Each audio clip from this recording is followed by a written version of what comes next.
the magic dragon lived by the sea and frolicked in the autumn mist in a land called Honolulu.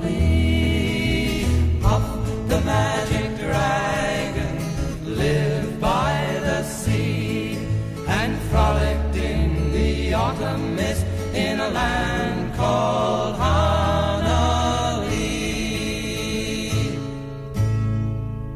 Okay, I swear, if that song was in the movie, I'd give it a grade higher. Just saying. So, Pete's Dragon. I think this is like the third Disney live-action movie I've seen this year, along with BFG and The Jungle Book. As much as I like The Jungle Book and the BFG, how does this compare? Actually, not by much. Actually, Jungle Book and the BFG are way better than this movie. Way better. But it's not to say that Pete's Dragon is bad, it isn't. It was just a minor disappointment. I wanted this film to be good. I wanted it to be something else. I wanted something else instead of a generic story revolving around a kid and a mythical creature and they just get caught by the police, or like the big grown-ups where it gets captured and then it escapes, leaving us with a heartfelt goodbye in a third act. Instead, that's what we got in this movie. If you want to know the plot in this movie, watch The Iron Giant, How to Train Your Dragon, and The Water Horse. Yes, it's about this boy who is living with this dragon that saved him from a pack of wolves when he was a child and basically has grew up with him for 6 whole years. And then in a spectacular event, people start finding this boy, namely a park ranger played by Bryce Dallas Howard, who basically wants to take care of this boy with the rest of her family after he finds out that Pete has no family. Yeah, it's one of those movies. So before Pete and the dragon are being taken away each other, can they possibly reunite once more? Or will we get the same climax from the Iron Giant and E.T.? Now people are guessing that I'm trashing this movie. I'm not. I'm just complaining about the fact that this is a recycled plot we've seen from hundreds of movies. But before we do that, let's list out the good first. There are good stuff in this movie. For example, there are really well acted performances in this film. The kid who plays Pete did a really subtle performance. It wasn't quite as compelling as Mowgli from The Jungle Book, but for what he did, it was really serviceable. And you have a bunch of actors who do fine like Bryce Dallas Howard, but then you have a few great performances in this movie, namely Robert Redford. I mean,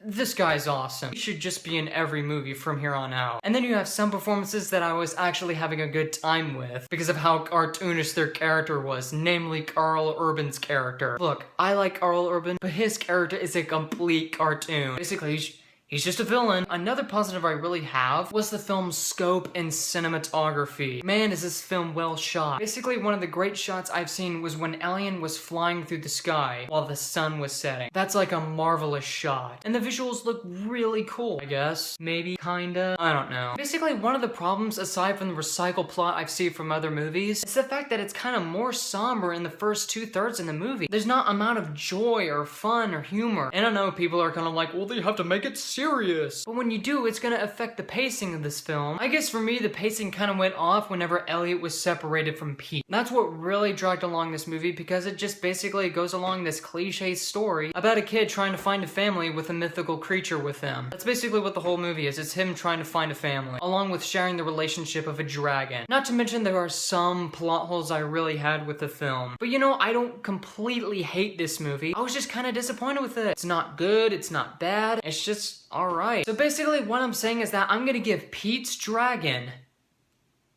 a 3 out of 5. Yeah, I'm pretty generous. Well, that's because I care for the kids. I know there are some people that are gonna like it. I'm just not one of them. Alright guys, that is my review on Pete's Dragon. Comment below, let me know what you thought about this movie. Follow me on Facebook, Google+, or private message me on YouTube if you feel like it. My name is Luke Nukem, and you have been blown away.